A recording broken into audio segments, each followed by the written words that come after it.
Welcome to Big 'em Up Dollar Bin Beats, where we review the best and the worst that you can find for under $5 of electronic music.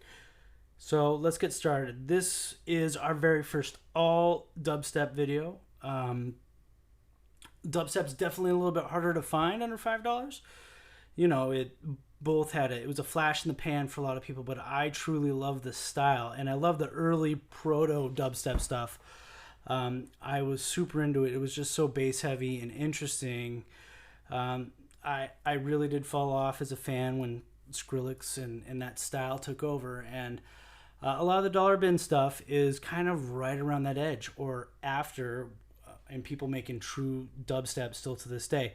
So I'm kind of in the lookout for all of that stuff, just to let you know what the numbers are like. So on Discogs, there's like 200,000 drum and bass records under $5, and there's far less than 30,000 of dubstep. Now, I try to buy in the States because I'm located in the States, so that also reduces it because most of these records were made in the UK. I think after I did it by dollars, it was around 5,000 records. Now, I'll never have enough space for 5,000 records, and some of those are going to be stuff that I'm not going to want to touch with a 10-foot pole. But my first dig was really successful. I'm about to show you some stuff that I really like. So let's get started. So first off is Warsnare with what Discogs calls a mini album. This came out on Starkey's label, Seculesian. I'm probably saying that wrong. Starkey was a big name in early dubstep. Didn't break out quite as much as a lot of other people, but probably still has a very big touring, is probably still a solid touring DJ. So as you can see, there's 4 tunes on each side, so it's a 33 RPM record. And I'd never heard of Warsnare. He doesn't have a ton of releases. And this label stopped releasing music shortly after. This is from 2014.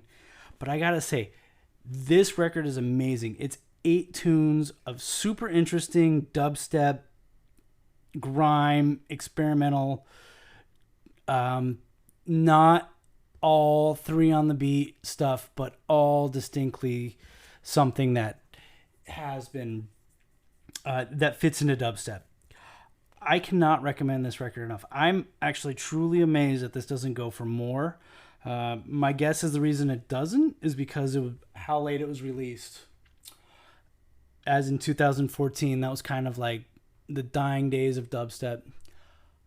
If I were you, I would run out and buy this immediately. Go dig this. Go find it. It's an amazing find for under $5.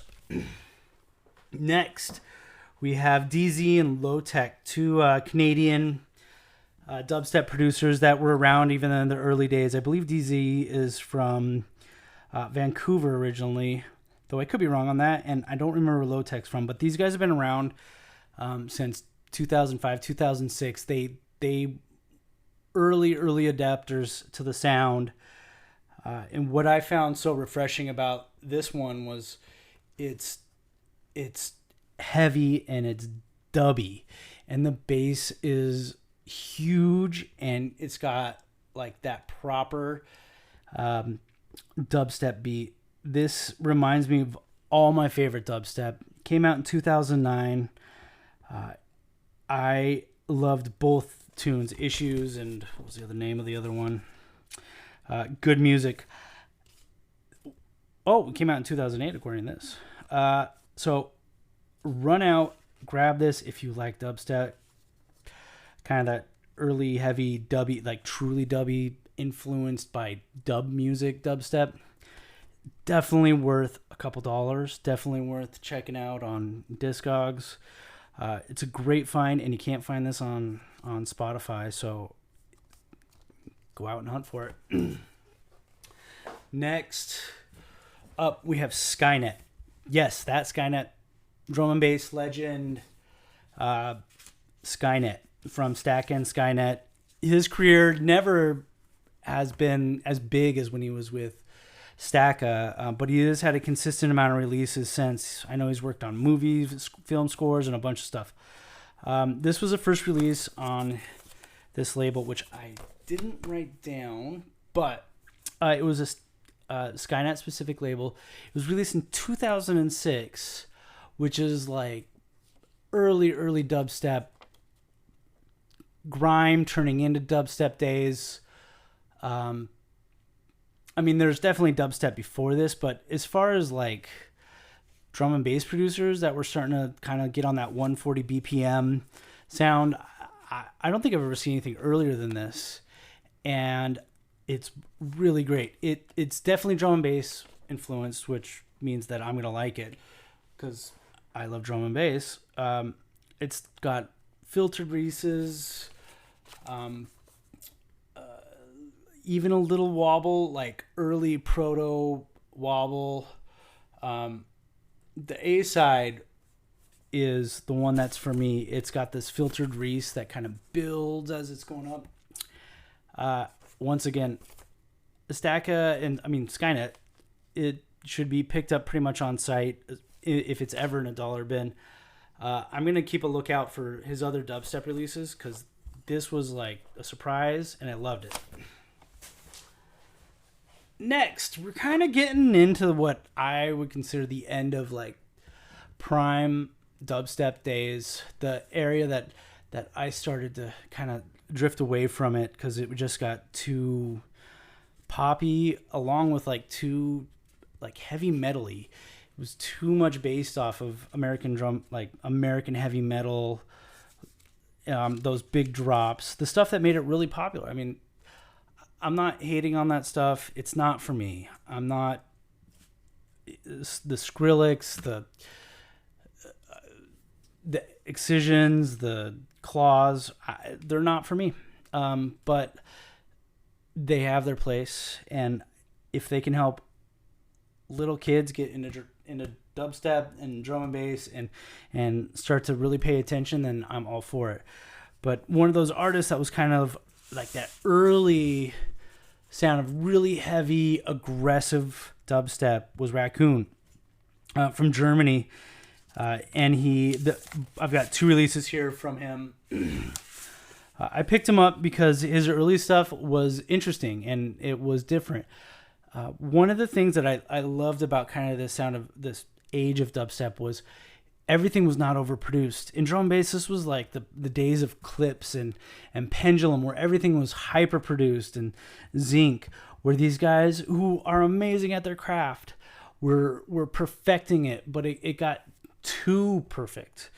When you hear a pop song, it's just had all of the interesting bits ripped out. I think we've all heard something that's raw on a demo and you're really intrigued, and by the time it becomes like a pop song, it's got all the stuff pulled out and it loses its funk, its specialness.